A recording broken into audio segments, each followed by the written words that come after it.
चलिए गाइस, आज हम लोग स्टार्ट कर रहे हैं इंडिविजुअल के टैक्स रिटर्न के बारे में। देखिए, ये लेक्चर आपको बहुत कुछ नॉलेज देगा और ये इंटायर रेगुलेशन में, इंटायर यूएस टैक्सेशन में आपको इसकी हेल्प पड़ेगी। तो आज मैं जो सेगमेंट स्टार्ट करने जा रहा हूं वो बेसिकली फॉर्म 1040 इंडिविजुअल के इनकम टैक्स रिटर्न के रिस्पेक्ट में हम अंडरस्टैंड करेंगे किस तरीके से टैक्स का कैलकुलेशन किया जाता है। बहुत सारी ऐसी टर्मिनोलॉजीज जो कि आपको over the period entire regulation income tax में जरूरत पड़ेगी। तो सबसे पहला एस्पेक्ट आपको यह पता होना चाहिए कि जब आप एक इंडिविजुअल का इनकम टैक्स का रिटर्न फाइल करते हैं, आप सोचिए आपके पास एक क्लाइंट आता है, वो क्लाइंट आपसे एज ए इंडिविजुअल कैपेसिटी में अपना इनकम टैक्स का रिटर्न फाइल कराना चाहता है। आप इंडियन कॉन्टेक्स्ट में सोचिए, इंडिया में भी जब कोई चार्टर्ड अकाउंटेंट किसी का रिटर्न फाइल करता है तो सबसे पहला क्वेश्चन क्या पूछता होगा? वो उसका स्टेटस पूछता होगा ना, कि आप इंडिविजुअल में सीनियर सिटीजन के रूप में अपना इनकम टैक्स रिटर्न फाइल कराना चाहते हैं, इंडिविजुअल के रूप में कराना चाहते हैं। तो ऐसे ही अमेरिका में भी स्टेटस होते हैं। तो अमेरिका की स्टेटस के अगर बारे में हम बात करें, देखिए वैरायटी ऑफ स्टेटस के बारे में हम बात कर रहे हैं। सबसे पहले एक इंडिविजुअल की स्टेटस को अगर हम देखें तो सबसे पहले आपको देखने को मिल रहा होगा सिंगल। एक ऐसा पर्सन जिसकी की मैरिज नहीं हुई है, वो अपना income tax return as a single की कैपेसिटी में क्या कर सकता है? फाइल कर सकता है। अब उसके बाद अगर कोई पर्सन मैरिड है, और मैरिड में भी देखिए मैंने दो यहां पे कैटेगरी को स्पेसिफाई किया है, मैरिड फाइलिंग सेपरेटली और मैरिड फाइलिंग ज्वाइंटली। मतलब सर हम ये कहना चाह रहे हैं कि अगर कोई इंडिविजुअल है तो चाहे तो वो अपने स्पाउस के साथ में दोनों की इनकम को क्लब कर कर इनकम टैक्स का रिटर्न फाइल कर सकता है, और चाहे तो स्पाउस हस्बैंड और वाइफ अपने इनकम टैक्स के रिटर्न को अलग से फाइल कर सकते। तो इंडिविजुअल में दूसरा स्टेटस हो गया मैरिड का, उसके अंदर दो क्लॉजेस आ गए। मैरिड फाइलिंग सेपरेटली मतलब स्पाउस दोनों अपने अपने इनकम टैक्स के रिटर्न को अलग से फाइल कर सकते। तो सर इसमें क्या होगा कि दोनों की इनकम अलग अलग होगी। अगर कंबाइंड फाइल करेंगे तो दोनों की इनकम और दोनों की डिडक्शंस, जैसे दोनों ने मिलकर जो इनकम कमाई उसको प्लस कर देंगे और दोनों ने जो एक्सपेंसेस किए हैं उसको माइनस करके उनकी ज्वाइंट रिटर्न, तो इसको हम बोलेंगे ज्वाइंट रिटर्न। क्या बोलेंगे? Joint return. उसके बाद एक कॉन्सेप्ट आता है head of the house hold. Head of the house hold का मतलब होता है कि वो पर्सन अपने स्पाउस से सेपरेट हो गया हो, मतलब उनका डाइवोर्स हो गया हो और वो अपने अलग रहता हो, वाइफ अलग रहती हो, हस्बैंड अलग रहता हो, या उसकी वाइफ की डेथ हो जाए। तो एक स्टेटस होता है विडो का और एक होता है head of the house hold. Head of the house hold में ऐसे पर्सन भी आते हैं जो कि अनमैरिड हो गए हैं, जिनका डाइवोर्स हो चुका है, जो लीगली सेपरेटेड है। तो जो लीगली सेपरेटेड हैं वो अपना head of the house hold में रिटर्न फाइल कर सकते हैं। देखिए ये सारा डिटेल में डिस्कशन करूंगा आपसे। Head of the house hold में डिस्कस करूंगा। विडो जिसके हस्बैंड की डेथ हो गई और उसने उस ईयर में रीमैरी नहीं करी, मैं यहां पे एक और कॉन्सेप्ट बोल रहा हूं, हम इसको डिटेल में समझेंगे कि सर विडो कौन होता है, head of the house hold कौन होता है। लेकिन हमें प्राइमा फेसिया ये पता होना चाहिए कि अगर यूएस में हमें इनकम टैक्स का रिटर्न फाइल करना है, सो वहां पर ये बेसिकली चार स्टेटस होते हैं। मैरिड फाइलिंग में दो स्टेटस होते हैं और ओवरऑल मिला के इंडिविजुअल की चार कैपेसिटी में रिटर्न फाइल होते हैं। और जब एक इंडिविजुअल को रिटर्न फाइल करना होता है तो वो जो रिटर्न फाइल करता है वो फॉर्म नंबर 1040।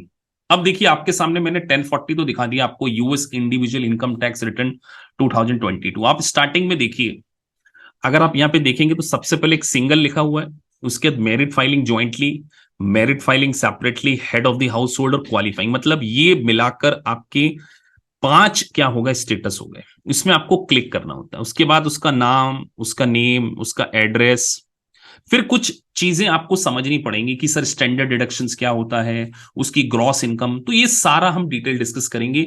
लेकिन आपको डे वन से पता होना चाहिए कि सर इंडिविजुअल का जब हमें इनकम टैक्स का रिटर्न फाइल करना हो तो उसमें फॉर्म नंबर 1040 लगता है। और ओवरऑल जो स्टेटस होते हैं single, married filing jointly, married filing separately, head of the household, qualified widower. Head of the household को पूरा डिटेल एनालिसिस करना है हमने, और क्वालिफाइंग विडोर को भी हमने क्या करना है?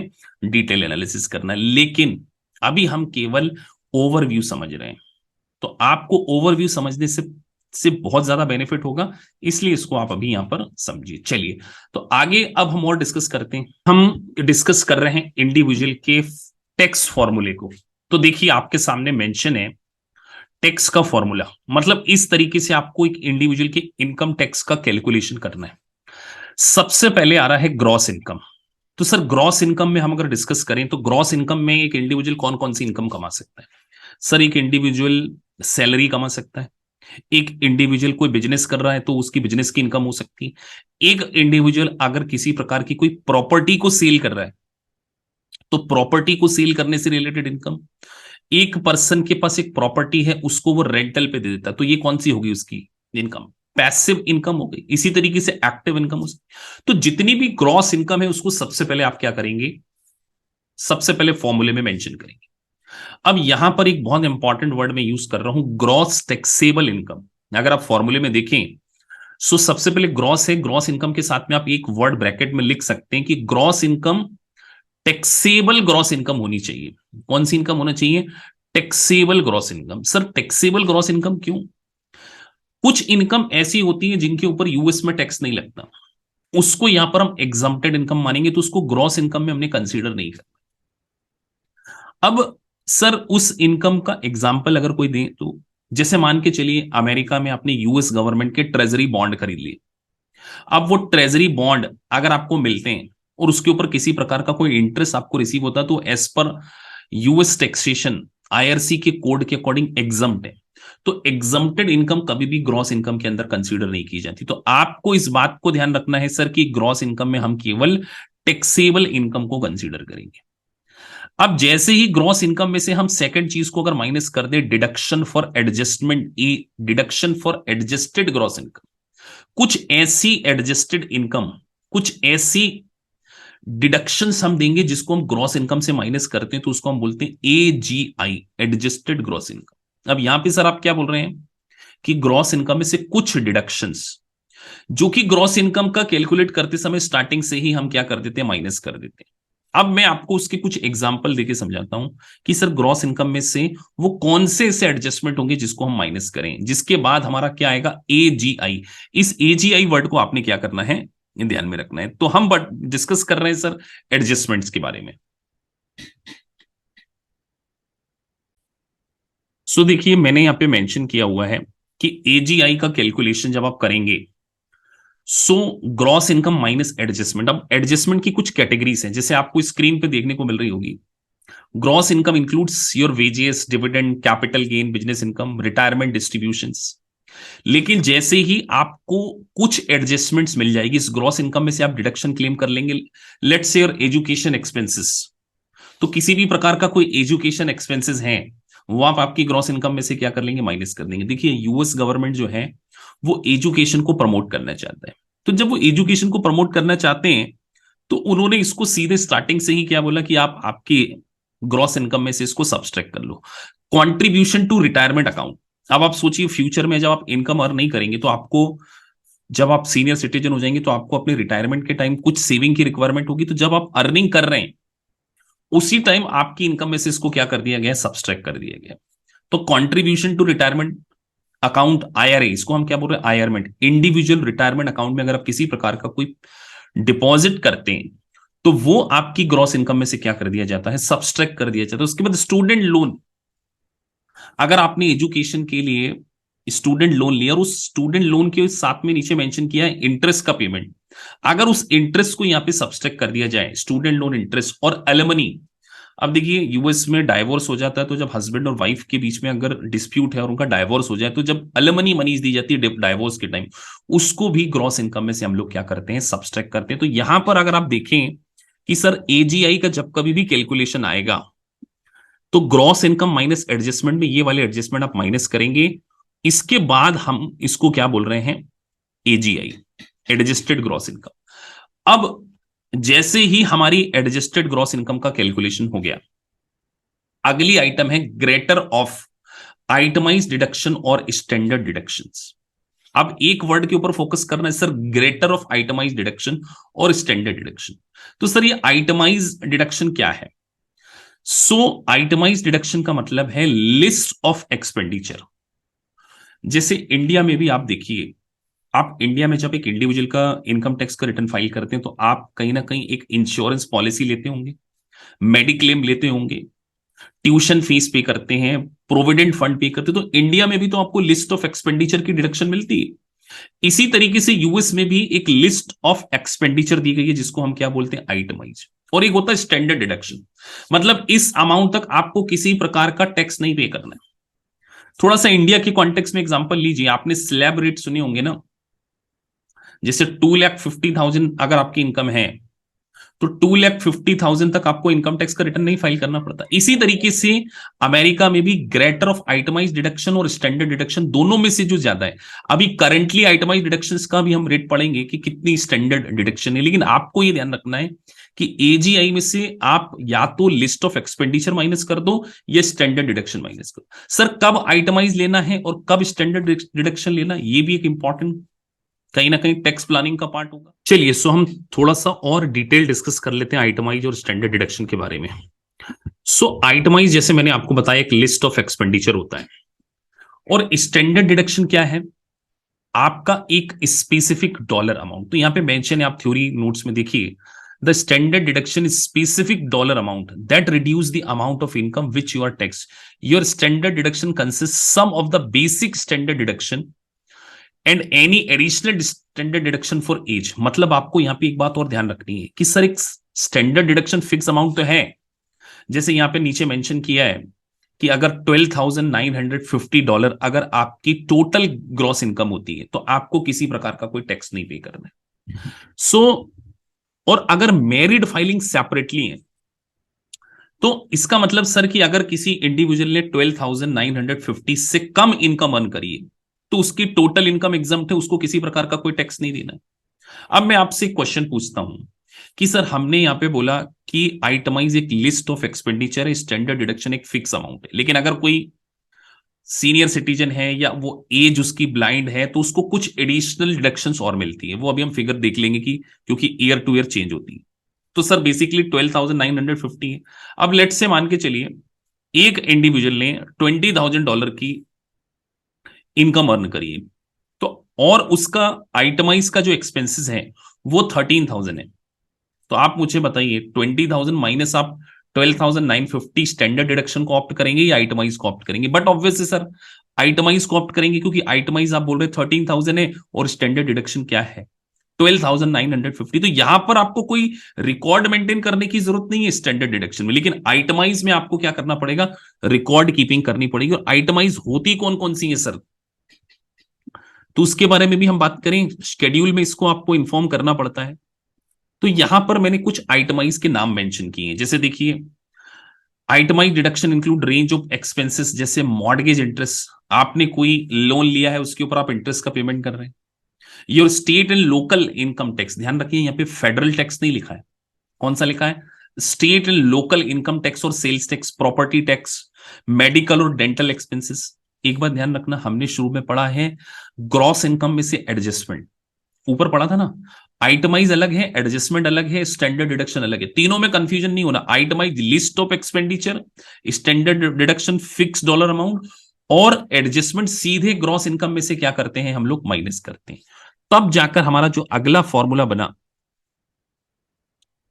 आप यहां पे देखिए, gross income minus deduction minus greater of itemised deduction और स्टैंडर्ड डिडक्शन। अभी क्यूबीआई कुछ स्पेसिफिक बिजनेस को, कुछ स्पेसिफिक बिजनेस करने वाले लोगों को अलग से डिडक्शन दी जाती है, उसको मैं अभी पूरा चैप्टर में डिस्कस करूंगा, क्योंकि मैं यहां पे एक फॉर्मूला बता रहा हूं सर क्यूबीआईडी इनकम कौन कौन सी होती है। आप इतना समझिए, कुछ क्वालिफाइड बिजनेसेस होंगे जिनको कि यूएस गवर्नमेंट क्या करती है, एग्जम्पशन प्रोवाइड करती है, लाइक होटल है, कुछ स्पेसिफिक सर्विसेज हैं, उसके बारे में बात करेंगे। तब आती है टैक्सेबल इनकम, और इस टैक्सेबल इनकम के ऊपर आप क्या लगाते हैं, इनकम टैक्स का जो रेट है वो यहां पर आप लगा देते हैं, तो आपकी ग्रॉस इनकम टैक्स लायबिलिटी आती है। उसके बाद उसमें से देखिए टैक्स क्रेडिट को मैंने माइनस किया। अब सर टैक्स क्रेडिट क्या होती है, तो अब हम है ना टैक्स क्रेडिट को भी समझेंगे। आपको पूरे फॉर्मूले को अगर समझना है, इंटरव्यू में कई बार आपसे क्वेश्चन पूछा जा सकता है यूएस टैक्सेशन में कि टैक्स क्रेडिट और डिडक्शन में क्या डिफरेंस है। तो आप एक नोटिस कर रहे हैं, जो टैक्स क्रेडिट है वो ग्रॉस इनकम टैक्स लायबिलिटी को निकालने के बाद माइनस कर रहे हैं। इनकम टैक्स की लायबिलिटी जब निकल जाए उसमें से टैक्स क्रेडिट को माइनस किया जाता है, उसके बाद आ रहा है टैक्स ड्यू, और डिडक्शन होती है ग्रॉस इनकम टैक्स लायबिलिटी निकालने के पहले के एक्सपेंडिचर।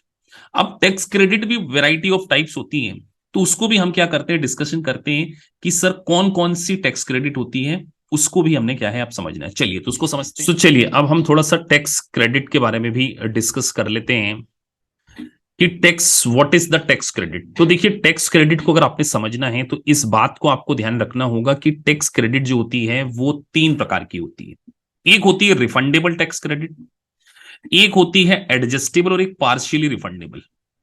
सो देखिए रिफंडेबल क्रेडिट का मतलब ये होता है कि जैसे मान के चलिए आपकी टैक्स लायबिलिटी आई 60,000, आपको इनकम टैक्स 60,000 का पेमेंट करना, $60,000 का, और आपके पास कोई टैक्स की क्रेडिट है, लेट से चाइल्ड टैक्स क्रेडिट। अब देखिए क्रेडिट बहुत प्रकार की होती है। अब मैंने आपको सिर्फ एग्जांपल के तौर पे बताया कि कोई चाइल्ड आपके हैं, डिपेंडेंट है उसके ऊपर, तो वो उनकी एजुकेशन के पॉइंट ऑफ व्यू से आपको कुछ क्रेडिट्स देते हैं। अभी हम पूरे डिटेल में नहीं जा रहे क्योंकि हमको क्रेडिट का बेसिक समझना। तो अगर आपकी लायबिलिटी 60,000 है और आपके पास चाइल्ड टैक्स क्रेडिट 80,000 की है ना, तो वो क्या करेंगे, 60 माइनस करने के बाद आपको 20 बचा हुआ रिफंड कर देंगे, that is called refundable credit. Sir liability tax की थी 60,000, चाइल्ड टैक्स क्रेडिट थी मेरे पास 80,000, तो 60 टैक्स लायबिलिटी को माइनस करके 20 का रिफंडेबल मिल गया, this is called refundable credit. Sir adjustable मतलब लायबिलिटी मेरे पास 60 थी लेकिन चाइल्ड टैक्स क्रेडिट क्या थी, चाइल्ड टैक्स क्रेडिट 80 की थी, तो वो बोलते हैं कि 60 तो माइनस कर दो बट 20 हम आपको वापस नहीं करेंगे, हम आपको अगले साल अलाउ करेंगे, आप इसको कैरी फॉरवर्ड कर लीजिए। अगर अगले साल भी आपके ऊपर कोई टैक्स लायबिलिटी आती है तो इस क्रेडिट को आप क्या कर सकते हैं, यूटिलाइज कर सकते हैं, चाइल्ड क्रेडिट को यूटिलाइज कर सकते हैं। उसकी पूरी लिस्ट है कि कौन कौन सी क्रेडिट्स आपको रिफंडेबल होती है और कौन कौन सी क्रेडिट आपकी पार्शियली रिफंडेबल होती है, कि इतना अमाउंट हम आपको रिफंड कर सकते हैं। कुछ स्पेसिफिक परसेंटेज वो डिसाइड करते हैं कि इतना हम आपको रिफंड कर सकते हैं, पूरा रिफंड नहीं करेंगे। और कुछ क्रेडिट होगी केवल एडजस्टमेंट होगा, रिफंड नहीं होगा। एडजस्टमेंट का मतलब आप आपकी टैक्स लायबिलिटी से उसको क्या कर सकते हैं, माइनस कर सकते हैं। तो सर रिफंडेबल, एडजस्टेबल और पार्शियल रिफंडेबल को हमने यहां पे क्या किया है, डिस्कस किया। अब मैंने आपको एक चीज पहले बताई थी कि क्वालिफाइड बिजनेस डिडक्शन जो हम देख रहे थे यहां पे फॉर्मूले में, कि सर अभी इसको हम डिस्कस करेंगे। तो टैक्स क्रेडिट समझ में आ गया, टैक्स क्रेडिट में इसको माइनस करने के बाद आ गया टैक्स ड्यू।